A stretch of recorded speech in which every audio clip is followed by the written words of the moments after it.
name is Noelle Dana. I'm currently at the University of Notre Dame, but I transferred in my sophomore year from the University of Vermont.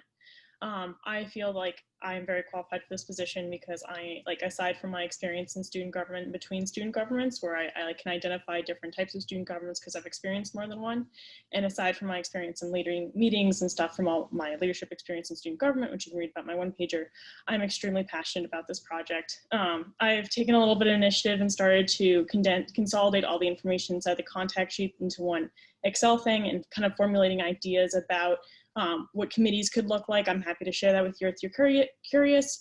If not, and if I end up not getting it, I'm happy to pass it on to whoever's next. But I want this job, and I think I do a very good job of it. And I love to reach out to new people. I love organizing things, and I think this is an incredible opportunity to really coordinate things on a nationwide scale and introduce it actual change in Congress. And I'm currently on a gap year due to the COVID-19 pandemic, and I'm working as a constituent congressional intern for Senator Susan Collins.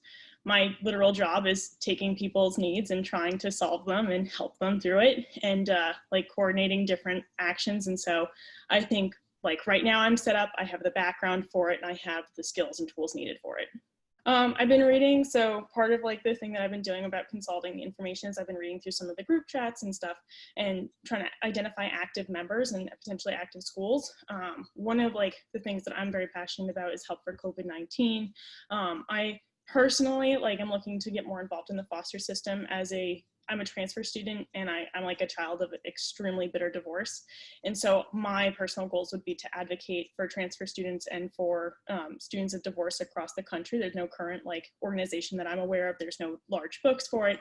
And so I felt certainly left out. And as a transfer student, I think this is an incredible organization because you don't have to be identifying as part of a singular institution, but it's across institutions.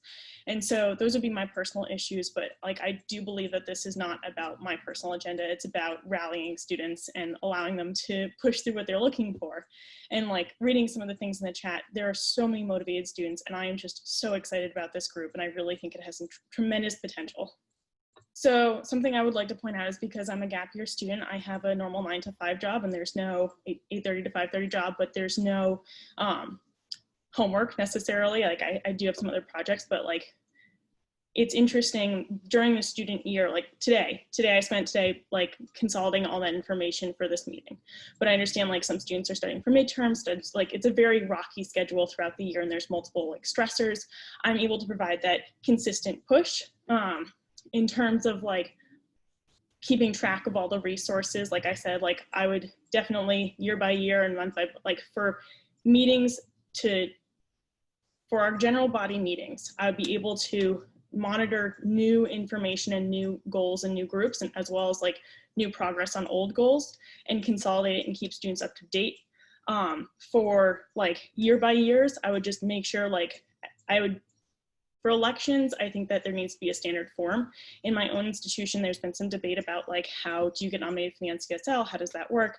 And so creating a standard for all across institutions with a little bit of flexibility, requiring signatories from your student senate, and proposing that into the NCSL. And so I would establish dates and times for things to be through, so that way I myself am able to check myself and make sure that everything's up to date and that everything's being monitored, and so that other students, there's no confusion, it's clear and consolidated what's due by when.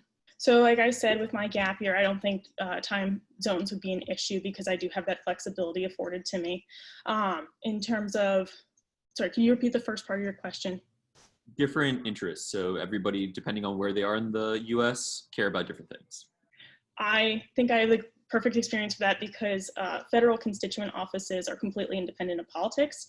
So whether someone, a Democrat or a Republican or an independent or whoever calls me, it is my job to listen to them and to understand what they're saying and empathize with how they're feeling and get them the resources that they need. And so I feel like this group shouldn't be political. It should be enabling those who want to get involved in politics. And so if that's, and a lot of the issues in the group right now are very bipartisan. So getting help for COVID-19, getting help for international students, regarding sexual assault, help resources and stuff. Those are all very important and bipartisan issues that I think we should be motivating students and enabling them.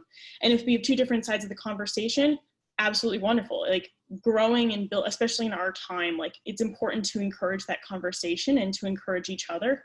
And so using those resources to create one voice and also like enabling different perspectives on that idea.